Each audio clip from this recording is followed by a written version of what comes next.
आज हम बात कर रहे हैं एक ऐसी दर्दनाक घटना की जहां जमीन के एक छोटे से टुकड़े के विवाद ने न सिर्फ एक परिवार को तोड़ दिया बल्कि एक बहुत ही काबिल शिक्षक की जान भी ले ली।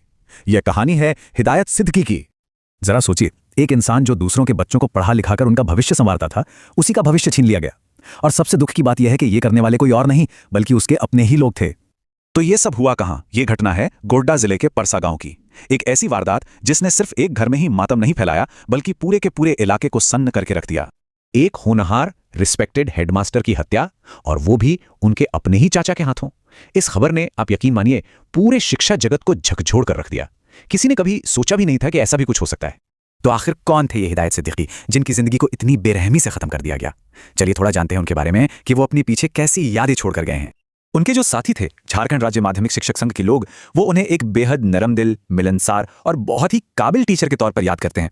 कहते हैं कि वो सिर्फ पढ़ाते नहीं थे, वो सच में कई लोगों के लिए एक इंस्पिरेशन थे, एक प्रेरणा थे। और जैसा कि शिक्षक संघ के जिला अध्यक्ष ने भी कहा, यह सिर्फ एक इंसान की मौत नहीं है, ये तो पूरे शिक्षा जगत के लिए एक ऐसा नुकसान है जिसकी भरपाई शायद कभी नहीं हो पाएगी। लेकिन सवाल ये उठता है कि आखिर ऐसा हुआ क्यों? क्या वजह थी कि एक ही परिवार में इतनी नफरत भर गई कि बात खून खराबे तक जा पहुंची? और इसकी वजह थी एक पुराना पारिवारिक जमीनी विवाद। और इस पूरे विवाद के केंद्र में थी सिर्फ 9 बीघा जमीन। सोचिए, एक ऐसा विवाद जो शायद हिंदुस्तान के कई परिवारों की कहानी है। ये जमीन हिदायत के हिस्से में आती थी, लेकिन अफसोस जमीन का यही छोटा सा टुकड़ा उनकी जान का दुश्मन बन गया। ऐसा बताया जा रहा है कि हिदायत को इस जमीन के लिए लगातार धमकाया जा रहा था। उनके चाचा और उनके साथी अपनी दबंगई दिखाकर उन्हें लगातार परेशान कर रहे थे।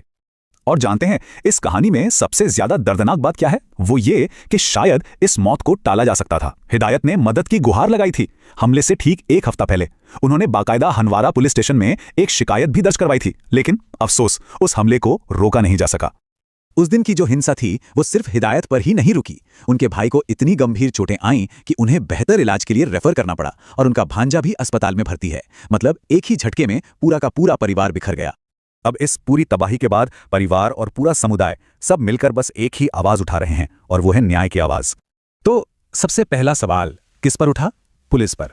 वहां की जिला परिषद सदस्य नगमा आरा का तो सीधा सीधा आरोप है कि पुलिस वक्त पर नहीं पहुंची, और अगर पहुंच जाती तो शायद एक जान बच सकती थी। वहीं दूसरी तरफ राज्य अल्पसंख्यक आयोग के सदस्य हाजी इकरारुल हसन आलम ने एक बहुत ही जरूरी बात कही। उनका कहना था कि देखिए, समस्या चाहे कितनी भी बड़ी क्यों ना हो, उसका हल मिल बैठकर बातचीत से निकलता है, खून बहाकर नहीं। तो कुल मिलाकर अब पूरा समुदाय 3 अहम मांगे कर रहा है। पहली, कि दोषियों को कड़ी से कड़ी सजा मिले। दूसरी, कि ऐसा कुछ दोबारा ना हो, इसके लिए कदम उठाए जाएं।